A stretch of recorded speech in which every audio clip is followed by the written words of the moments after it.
Love itself is dangerous wisdom. How does deepening our understanding of love go together with a paradigm shift in science and society? How do those things in turn connect with philosophy? And could science ever find a way to detect the possibility of love at first sight? In a recent dialogue with the rigorous and scientifically daring researcher Dean Radin, we spoke about one of his coolest experiments. Radin used a powerful practice of love and compassion from Buddhist philosophy to find evidence for a non-local connection between human beings. This non-local connection is sometimes referred to as distant healing intention. Not only did Radin demonstrate that practicing this ancient technique can have a measurable impact at a distance, but he discovered something unexpected about the power of love. So I have an anecdote about this kind of experiment. So among the control subjects, these were students who had just gotten their doctorates, but they hadn't done their residency yet. And so they were on campus, and we told them about this experiment and come in with a partner, most of whom just met each other. So in two cases, a man and a woman came in. In both cases, the man was the starer and the woman was the staree. We asked people, who do you think is more receptive? Usually women say that. Not always. In this case, they did the experiment, and then afterwards we do a debriefing to ask them, well, what did that feel like? And these most of the time people say, well, I didn't feel very much, or I felt my heartbeat faster, or something like that, something not very important. In this case, they were both couples, the receiving side in particular, were quite reticent to say what was going on. So later it turns out that the woman, who was the staree in both cases, felt these overwhelming waves of love coming at them, like unexpected, something big happening, and the man too.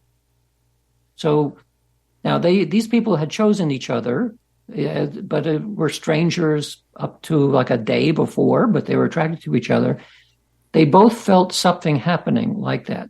Quite a strong physiological response, which was reflected in the results of the experiment.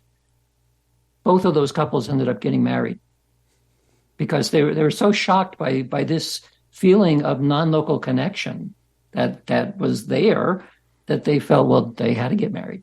So we thought, well, this would be a way of having a dating service. You know, you do this experiment. If you have no result in the experiment, then just don't even bother. If you have these big responses, you have to get married. And then so one of the couples, this was actually a third couple, later asked me to marry them. And it again kind of confirmed that if there's some interesting connection going on, it is not just local. It is some kind of non-local connection. Wow. That is such an excellent story. I really, really love that. And I wanted to clarify that in this experiment, you found an effect in all three groups, but there were basically three groups. You had the control group who they might have been interested but not necessarily motivated. Then you have motivated group, and then you have motivated trained group. And that's right. Clearly, by far, when you look at the graph, you see that the training plus motivation makes quite the difference, that is the best effect that you get. And right. And so that's, for me, that's just a beautiful thing, because I emphasize this, and I was talking about this in a series also in relationship to working with the medicines of our world, psychedelic or otherwise, that a trained mind is going to have a different experience, and usually a better experience overall. I mean, that's the idea of the wisdom traditions, is that, okay, if we put you in a familiar situation, you're going to handle it skillfully and freshly, probably. If we put you in an unfamiliar situation, you're going to do better than most. That's the promise of the wisdom traditions, okay? And we see that meditators, some kind of training makes a difference. But then there's this other really beautiful thing, this idea that we really do sometimes, we could experience love at first sight, and it's not just this. I mean, there's sight involved in this experiment, but it's even deeper. There is this weird resonance of soul, so to speak, that is going on. That is okay to look for, and it's okay, and also to be careful you're not deluding yourself, right? Because limerence could feel like that. But that is such a great story. Yeah, and so and this, we were dealing with people who were about to become full-fledged doctors. Yeah. They had their degree, but they hadn't done it. So they're all very intelligent, asked all kinds of interesting questions, knew a lot about the underlying physiology, more than I did in most cases. So they were able to appreciate it, I think, in a way that subjects in the experiment who didn't know anything about physiology or medicine or anything, right, they would have appreciated it as much as they could. But now we're dealing with people who actually know bodily systems quite well, and they were. Well, it took me a while to figure out what was going on, and they finally admitted what was happening. Yeah. So after that happened the first time, I had a kind of a suspicion. Like any time I would debrief a couple and they didn't want to say what was going on, I would eventually find out, they definitely felt something. Wow. And it was big. The experiments that we're talking about don't conveniently fit into the paradigms that we have. And this is what William James said. He says, look to the anomalous if you want to advance your science.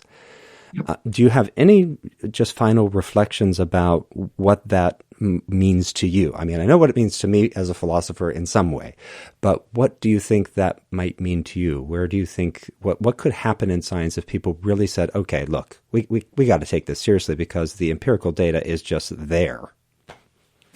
Yeah. What it says to me is that every fledgling scientist in every domain should be required to have at least one course on the philosophy of science, because most of the time you don't have that. And so you never encounter the possibility even that science is resting on a set of assumptions. And as with any kind of set of assumptions, some of them are right and some of them are probably wrong. And so the ones that are wrong will create blinders against being able to see the anomalies. And they're only considered anomalous because they don't fit the current paradigm.